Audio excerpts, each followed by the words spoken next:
One, check, 1, 2. This is the 217 Recovery Podcast with Corey Winfield, Ryan Beckman, and Chris Goss. Welcome to the 217 Recovery Podcast Special Edition. The 17th of January 2020. My name is Corey Winfield.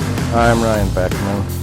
And we're doing a special edition today because, well, we promised one for Thursday, and we're we're going to talk about our daddy issues, but then we ended up interviewing Second Chance from Second Chance Counseling by chance we ran into him.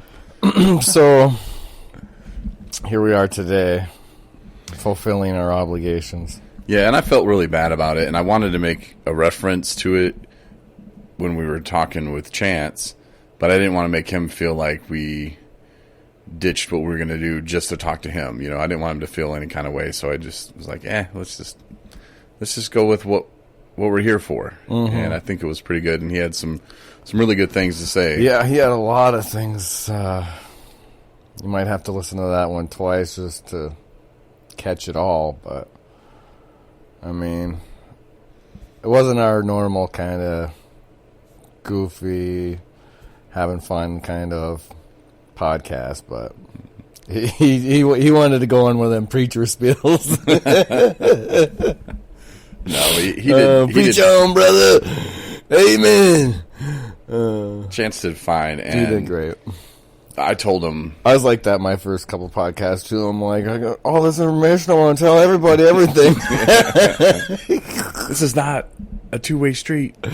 But yeah. I told him that he's the kind of guy, just I can see the passion he has for what he does. Mm-hmm. You know, I could just spend hours talking to that guy, you know, just bouncing stuff back and forth. And, you know, what do you think about this? And what do you think about that? And, you know, I've told you before, you need to use some I statements. And you were like, I feel mad when you blah, blah, blah. And I'm like, that's not how, you can't really do it like that.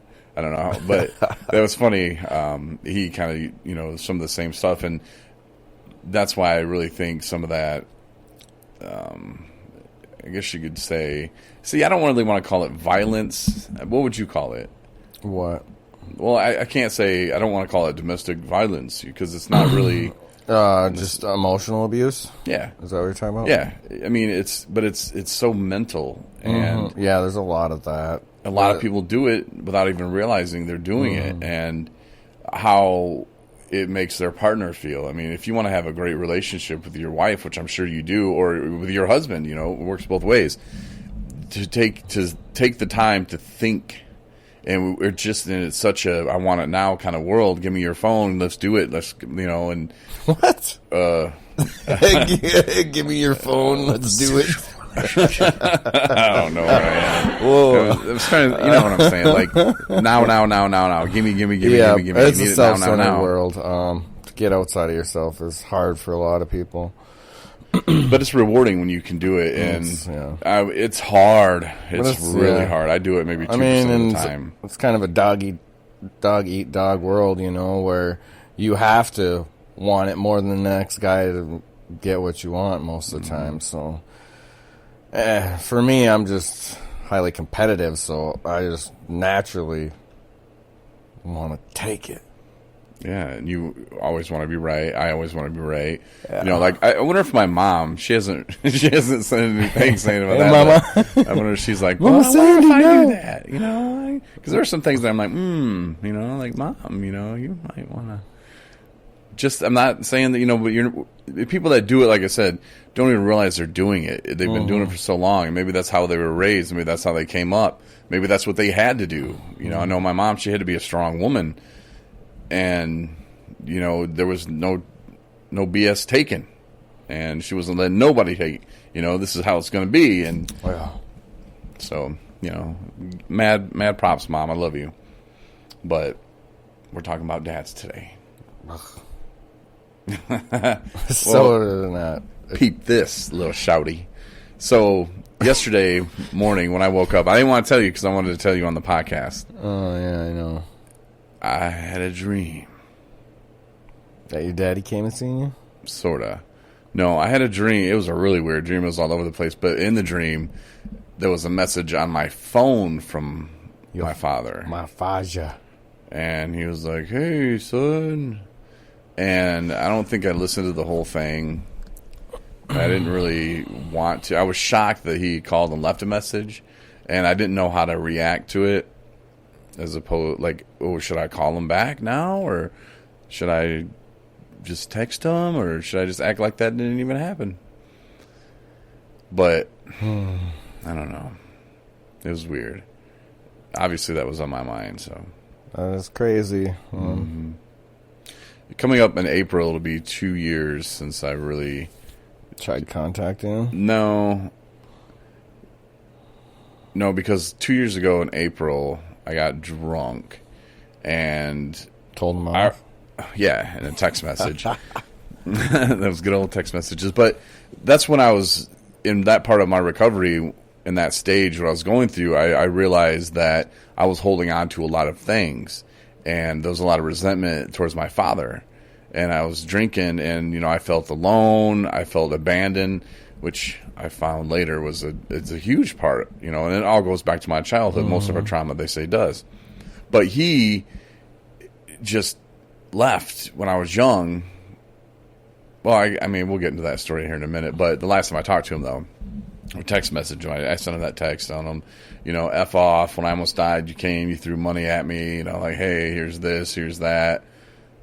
But where were you at when I was a kid, you know? And he didn't respond to that, and we didn't really talk at all. And then on my 40th... He threw money at you, though? Gave you some stuff? Yeah, he, like, paid a house payment, a car payment, came to see me or whatever. That'd be nice. Wish I had that. Well, he wasn't at my baseball games. I had that. He never, not one time in my 20-year radio career, listened to me on the radio. Yeah. It's hard. My dad, not one time. My dad's worse than your dad. Told me, good job. Never said, I'm proud of you, son. How about that? It was all criticism. He was there, I think, strictly to tell me how I could do better. Okay, let's switch. Let's go into your father. It wasn't fun. Okay. So, okay, first of all, I don't know if I want to start it with saying that, or I'll let you say that. But I want to know your feeling towards the relationship you and your father had. I would say there's a lot of resentments. A lot of... I don't know. They're still there now? I think so. No, I think they've moved on to different resentments. No. Let's take us back. Take us back to the real little Ryan. Little Ryan. Little Ryan just wasn't good enough. So, no, back further. When you were good enough. When you were the fastest swimmer. No, I mean... You remember that? Even then... Do you remember being the first one to the egg? Corey, even then, I wasn't good enough. And that's why I'm critical on myself, because a lot of how critical he was on me. So, as an example, so if you were to sweep the kitchen floor, he would come in, damn it, Ryan, you can't do nothing right, you know? It was more about academics and athletics that criticized me. I mean, I was an honor roll student. I had like a 3.9 GPA. I'm not stupid. And I don't know, I went finals in track all 4 years of high school. Played football for 3 years. I got hurt during a preseason or summer 2 days. Well, it was even before that. It was just some practices we were illegally doing up there in the Ghani because we like our footballs. No, he didn't hurt himself practicing. He hurt himself during the water break. Wink, wink. Well, then I quit. Yeah, F that. But was your dad a big sports guy? Was Yeah. he a big athlete when he was in school? Oh, he said he was, but I didn't see any of his trophies, any of his medals. I don't know. He just said he was like the fastest guy in school, except for he wasn't in track, so he ain't got nothing. I don't know. I don't know. He was just like blow himself up, but who knows? So do you think maybe, and you were his only son, was he the same way with the sister? No, no. She Couldn't do anything wrong. no, well, it wasn't so much that she couldn't do anything wrong, but It's Renee. Renee, she didn't quite. Okay. She didn't apply herself in school that much. She didn't. She wasn't in any real sports. Well, it might have been in like middle school cheerleading, but once in high school, she just started hanging out with whatever Jimmy Bob and them. Jimmy Bob, some rednecks and some burnouts and whatever. She wasn't hanging out with the right people. She didn't know me. It's not your fault, Renee. I forgive you. No. But so the treatment wasn't the same. But when it came to you, your father was real strict. He was pretty much an a-hole. I would assume. Kind of sounds like with for the most part, I guess. I mean, he was judging, because I don't want to call your dad an a-hole. He was judgmental, I guess. But you think that's just how he was raised and how he thought he needed to pass it on? Maybe. I mean, if your dad was like, "Hey, Ryan, this is how you eat apples. You eat apples that way. You have kids. You tell your kid, hey, this is how you eat apples." He was very. One day you find out you don't put them in your butt. As a matter of fact, that's how you do it. Yeah, he was very particular, man, and I got a lot of those traits from him, I guess. So I don't think it was all bad. So you don't think my competitiveness is bad? No. Well, that is just ridiculous. And when you have to dye your hair yellow, not blonde, yellow, like a cheese curd. When you're dyeing your beard green, because you can't even grow hair on top. No. Oh, your sister said, get him some Rogaine just so he can grow it so you can dye it. No, it grows on top, but when it starts getting long, I have in the back it doesn't grow very well. I should have made you do a wicked comb over. Oh, you should have. You're gonna give Rich a run for his money.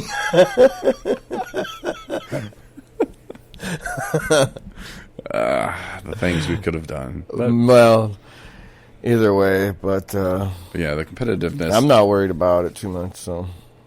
So your father. So growing up, that's how it kind of was. He was real on you about school, about sports, getting a job, working, yeah, and then did all them things. But he was there for your games. He would come, definitely. When he wasn't working, he was at most of my sporting events. All of them, I think, if he could. But he wasn't like that drunk dad in like the movies that we see. Where No, he's like, you can do better, son. No, it was just, after the game, walk up to me and, push you down. Not bad, but I seen you did this and that and this and this and that. I personally, I don't know. Yeah, I know you don't know. Well, not sure, that doesn't feel good either, Corey, okay? Okay. There's a critter outside. I could get 3 first place in 1 second. Or even if I'd get first place, you could have gone higher. You could have ran faster. Like, just whatever. It's just ridiculous. Like, dude, I'm already the best, okay? But maybe he knew that, being the best in the UP is like you would just be average in the world. No, yeah, that's Corey, true. Well, how many people graduated with you? 4? How many people have you seen out bench me? How many people? None. How many Me either. You know, That's all I'm talking about. So, and especially not